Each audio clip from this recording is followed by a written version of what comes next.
भागलपुर सुल्तानगंज थाना क्षेत्र स्थित दिलगौरी मोड़ के समीप वार्ड संख्या 14 में एक दर्दनाक हादसा हुआ, जहां खाना बनाने के दौरान गैस सिलेंडर में लगी आग से एक मासूम की झुलसकर मौत हो गई, जबकि घर में रखा सारा सामान जलकर राख हो गया। आग लगते ही आसपास के लोगों में दहशत फैल गई। वहीं घटना की जानकारी मिलते ही ग्रामीणों ने आग बुझाने का प्रयास किया और पुलिस को सूचना दी, जिसके बाद सुल्तानगंज थाना अध्यक्ष विवेक कुमार जायसवाल मौके पर पहुंचे और 3 थानों की दमकल गाड़ियों की मदद से आग पर काबू पाया गया। हालांकि तब तक मासूम बच्चे की जान जा चुकी थी और घर में रखा सारा सामान जल चुका था।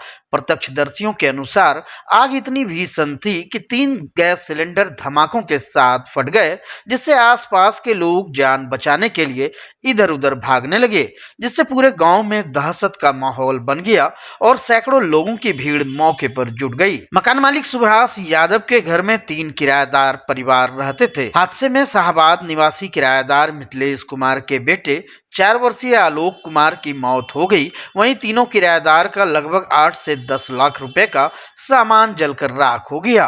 फिलहाल पुलिस ने मौके पर पहुंचकर घटना की छानबीन शुरू कर दी है। ग्रामीणों के सहयोग से कई लोगों की जान बचाई गई है। वहीं हादसे की वजह सिलेंडर में लीकेज बताई जा रही है, लेकिन पुलिस अन्य पहलुओं पर भी जांच कर रही है। मेरा नाम संजीव कुमार है। तो आप क्या किराएदार हैं? हाँ, किसका मकान है ये? ये सुभाष यादव का मकान है। कैसे आग लगा ये? गैस से आग लगा। गैस सिलेंडर से? जी, गैस सिलेंडर में क्या हुआ? उसी में हम खाना शायद बना रहे थे, उसी से पकड़ लिया। आग लगा। उसमें ब्लास्ट किया? हाँ, कितने सिलेंडर ब्लास्ट किए हैं? 2 सिलेंडर मिला। 2 सिलेंडर ब्लास्ट किया। दूसरा रूम में 3 किराएदार यहाँ था। सभी के रूम का ब्लास्ट किया? एक बच्चा जो है था सोया हुआ, वो भी खत्म हो गया। वो बच्चा जल गया? क्या नाम है बच्चे का? बच्चा का नाम है आलोक। आलोक? उम्र? अंकित नाम। हाँ, अंकित भी बोलता है आलोक। अंकित। उम्र कितना है? उम्र वही 4 साल के लमसम। उसका पिताजी का क्या नाम है? मिथिलेश कुमार साहब।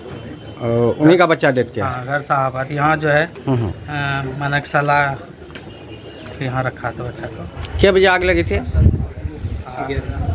11 बजे के लमसम। 11 बजे सुबह? हाँ खाना बनाने के दौरान? हाँ। एक बच्चे की मौत हुई है। और कोई घटना? और पूरा सामान जेबरा पैसा कौड़ी जो भी सब खत्म। सब जल गया? 3 किराएदार था, तीनों का। कितना का नुकसान होगा तीनों मिला के? लगभग 8-9 लाख रुपया। 8-9 लाख का क्षति हुआ है। और दमकल गाड़ी पुलिस गाड़ी पहुंची? हाँ, पहुँचा। वही लोग बचाए जान? हाँ, वही जो है पहुँचाया आपको। ग्रामीण लोग भी सहयोग किया होगा? हाँ, ग्रामीण लोग भी सहयोग। भागलपुर के 0 माइल थाना क्षेत्र स्थित ज्योति विहार कॉलोनी में मंगलवार रात चोरों ने अवर पुलिस निरीक्षक कन्हैया कुमार के आवास से उनकी सर्विस पिस्टल, कारतूस और लैपटॉप चुरा लिया। इस घटना को सीसीटीवी कैमरे में कैद किया गया है, जिसमें तीनों चोरों की गतिविधियां स्पष्ट रूप से दिख रही है। चोरों ने बड़ी सावधानी से घटना को अंजाम दिया है, जिससे यह संदेह जताया जा रहा है कि उन्हें घर की आंतरिक स्थिति और दरोगा की दिनचर्या की पूरी जानकारी थी। पुलिस का मानना है कि चोरी से पहले अपराधियों ने रेकी की थी। घटना की जानकारी मिलते ही औद्योगिक थाना अध्यक्ष मुरलीधर शाह पुलिस टीम के साथ मौके पर पहुंचे और जांच शुरू की। तकनीकी सहायता से एक संदिग्ध को हिरासत में लिया गया है। एसएसपी हृदयकांत ने सिटी एसपी सुभांक मिश्रा की निगरानी में और सिटी डीएसपी अजय कुमार चौधरी के नेतृत्व में एक विशेष टीम बनाई है, ताकि मामले का शीघ्र समाधान किया जा सके।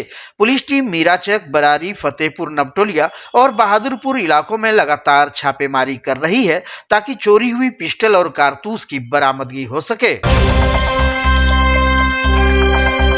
प्रधानमंत्री आवास योजना अंतर्गत भागलपुर जिलाधिकारी डॉक्टर नवल किशोर चौधरी की उपस्थिति में बुधवार को समाहरणालय स्थित समीक्षा भवन में गृह प्रवेश हेतु लाभुकों को प्रतीकात्मक चाबी और स्वीकृति पत्र वितरित किए गए। यह आवास 2024-25 की स्वीकृति को लेकर प्रदान किए गए हैं। इसके बाद जिलाधिकारी डॉक्टर नवल किशोर चौधरी सबौर प्रखंड पहुंचे, जहां उन्होंने लाभुकों को गृह प्रवेश की शुभकामनाएं और बधाइयां दी। उन्होंने बताया कि प्रधानमंत्री आवास योजना के तहत भागलपुर जिले में निर्धारित 20,369 लक्ष्य में से 14,403 लाभुकों को मुख्यमंत्री के माध्यम से 57,61,20,000 रुपए उनके खाते में भेजे जा चुके हैं। इस अवसर पर लाभुकों को प्रतीकात्मक रूप से चाबी सौंपी गई और उन्हें योजना का लाभ मिलने पर शुभकामनाएं दी गई।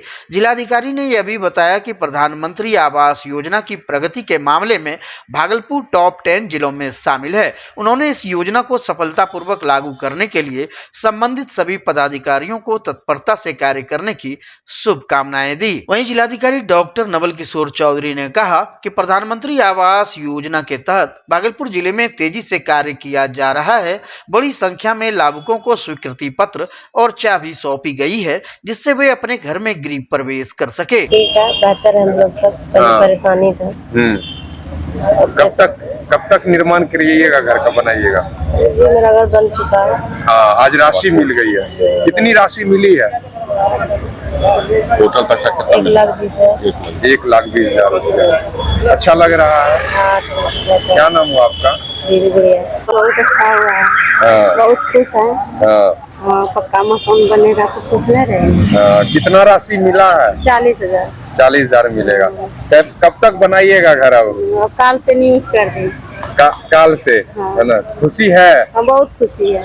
अच्छा लग रहा है? अच्छा लग रहा है। क्या कहिएगा सरकार को? धन्यवाद करते हैं सरकार। धन्यवाद। कहाँ की रहने वाली हैं आप? नाथनगर ब्लॉक का। नाथनगर। भागलपुर जिले में प्रधानमंत्री आवास योजना के तहत वित्तीय वर्ष 2024-25 में स्वीकृत आवासों का निर्माण तेजी से जारी है। इसी क्रम में सबौर प्रखंड के खनकित्ता पंचायत की लाभार्थी अमृता देवी ने अपना आवास पूर्ण कर लिया, जिसके बाद आज जिलाधिकारी डॉक्टर नवल किशोर चौधरी एवं उप विकास आयुक्त प्रदीप कुमार सिंह ने उन्हें गृह प्रवेश कराया और प्रतीकात्मक चाबी सौंपी।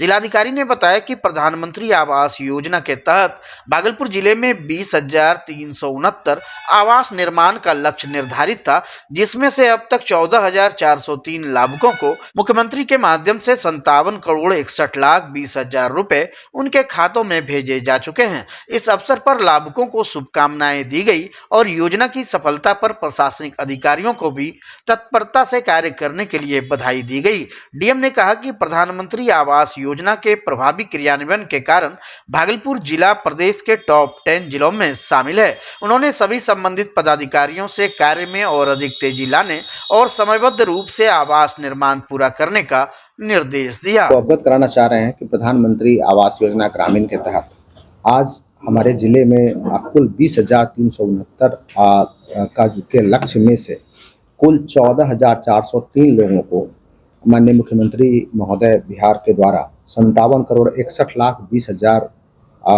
रुपये की राशि अंतरित कर दी गई है उनके खाते में।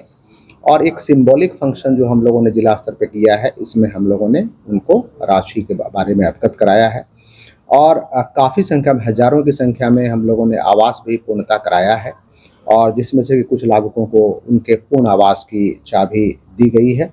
और इस अवसर पर मैं भागलपुर के समस्त नागरिकों से जिनको कि आवास योजना का लाभ मिला है और अभी मिलने वाला है, मैं सभी को शुभकामनाएं और बधाई देता हूं।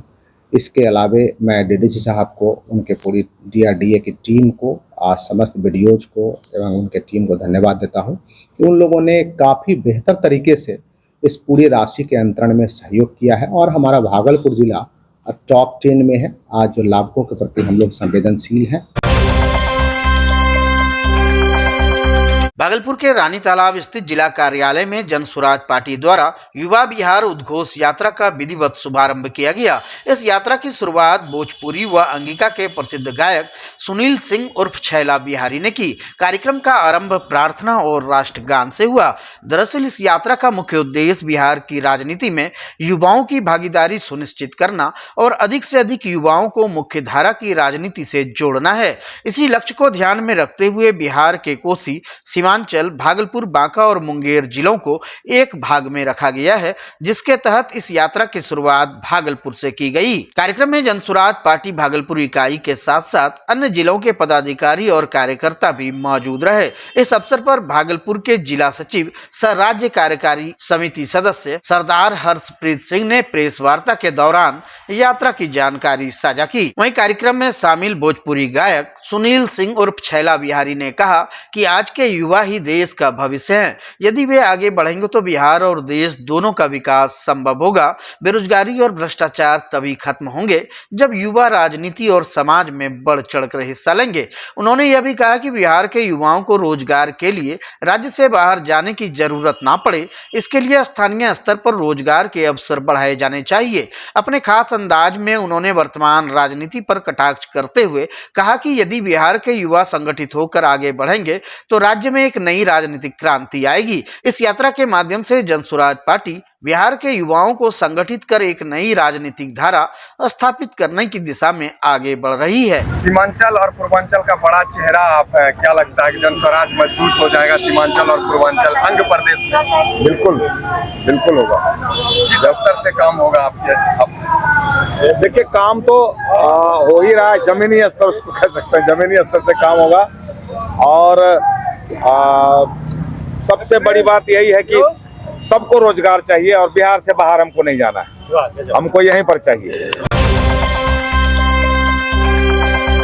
भागलपुर में जनता दल यूनाइटेड और राष्ट्रीय जनता दल के कार्यकर्ताओं के बीच विवाद लगातार बढ़ता जा रहा है। राजद महिला प्रकोष्ठ की जिलाध्यक्ष सीमा जायसवाल ने आरोप लगाया है कि जदयू कार्यकर्ता गुड्डू यादव द्वारा उनके खिलाफ अभद्र भाषा का इस्तेमाल किया जा रहा है, जिसके विरोध में उन्होंने सांकेतिक धरना प्रदर्शन किया और जिला प्रशासन को सूचित करते हुए थाने में मामला भी दर्ज कराया, लेकिन अब तक आरोपी पर कोई कार्रवाई नहीं हुई है। राजद के जिलाध्यक्ष चंद्रशेखर प्रसाद यादव ने संवाददाता सम्मेलन में कहा कि भागलपुर के सांसद अजय मंडल और जदयू जिलाध्यक्ष विपिन बिहारी सिंह का यह कहना है कि गुड्डू यादव जदयू का कार्यकर्ता नहीं है, गलत है। उन्होंने दावा किया कि जदयू के प्रदेश अध्यक्ष उमेश कुशवाहा के नेतृत्व में पूर्व सांसद बुलो मंडल के साथ गुड्डू यादव ने जदयू की सदस्यता ग्रहण की थी। उन्होंने सवाल उठाया कि सांसद और जदयू के जिला अध्यक्ष या तो अपने कार्यकर्ता को बचाने की कोशिश कर रहे हैं या फिर उन्हें राजनीतिक समझ की कमी है, इसलिए उन्हें इस्तीफा दे देना चाहिए। वहीं राजद महिला जिला अध्यक्ष सीमा जायसवाल का कहना है कि पुलिस इस मामले को कमजोर कर रही है और आरोपी के खिलाफ कोई कार्रवाई नहीं कर रही है। उन्होंने चेतावनी दी कि अगर जल्द कार्रवाई नहीं हुई तो राजद कार्यकर्ता उग्र आंदोलन करेंगे। मैं जब कहलगांव से आई, मुझे पता चला कि गुड्डू यादव जी ने आपत्तिजनक पोस्ट मेरे लिए डाला है, कमेंट्स डाला है, तो मैंने इसाकचक थाना में जाने का काम किया 9 बजे। तो वहाँ गई तो बोले कि उसमें आप सिर्फ जदयू हटा दीजिए और तब हमको आवेदन आप दीजिए। तो हम बोले कि हम ये क्यों हटाएंगे जदयू, जबकि जदयू के कार्यकर्ता है तो उनका तो नाम देना ज़रूरी है। तो बोले ठीक है। अब फिर वो उस दिन नहीं लिए, 1 तारीख को वो मेरा केस लिए। केस लेने के बाद क्या, जब हम गए उनसे कि आप आगे क्या क्या रजिस्टर किए कि नहीं किए, तो वो बोले कि ये सारा अवेलेबल सेक्शन है, इस कोई बड़ी बात है नहीं। और आईओ भी दिए, ऐसी महिला आईओ दिए जो कि हमको बोले कि आज ये आपकी आईओ 10 दिन के छुट्टी पे जा रही है। प्रशासन भी जो शासन सत्ता में चल रहे उन्हीं के तरफ है, वो हमें ही सिखा के भेजे कि जाइए। आज हम गए, हमें पता चला कि गुड्डू यादव जी शायद थाना में गए थे। थाना में जाकर वो पेपर निकाले कि हाँ कौन सा सेक्शन दिए नहीं दिए, वो कल का ही 1 तारीख को ही दिख गए हैं। लेकिन प्रशासन कुछ नहीं बोले कि कोई नहीं आया, जबकि हमको पता चला कि वहाँ पे गुड्डू यादव गए हैं। सुल्तानगंज नगर परिषद के सफाई कर्मी अपनी मांगों को लेकर पिछले 10 दिनों से हड़ताल पर थे। बुधवार सुबह सभी सफाई कर्मी एकजुट होकर नगर सभापति राजकुमार गुड्डू के आवास पहुंचे और अपनी मांगे रखी। सफाई कर्मियों का कहना था कि वह कल्पतरु एजेंसी के माध्यम से कार्य करने पर उन्हें 4 माह से वेतन नहीं मिला है, इसलिए वे अब एजेंसी के साथ काम नहीं करेंगे। उन्होंने मांग की कि नगर परिषद ही सफाई कार्य कराए, वे तभी काम पर लौटेंगे। नगर सभापति राजकुमार गुड्डू ने सफाई कर्मियों को आश्वस्त किया कि नगर परिषद के कार्यपालक पदाधिकारी मृत्युंजय कुमार के निर्देश अनुसार यदि कल्पतरु एजेंसी 5 तारीख तक सफाई कार्य नहीं कराती है तो नगर परिषद स्वयं सफाई व्यवस्था संभालेगा। इसके अलावा अलावा जब तक नई एजेंसी की नियुक्ति नहीं होती है तब तक नगर परिषद ही सफाई कार्य कराएगा। इस आश्वासन के बाद सफाई कर्मियों ने हड़ताल समाप्त करने का निर्णय लिया है। फिलहाल सफाई कर्मी हड़ताल पर हैं, लेकिन गुरुवार से वे काम पर लौट सकते हैं।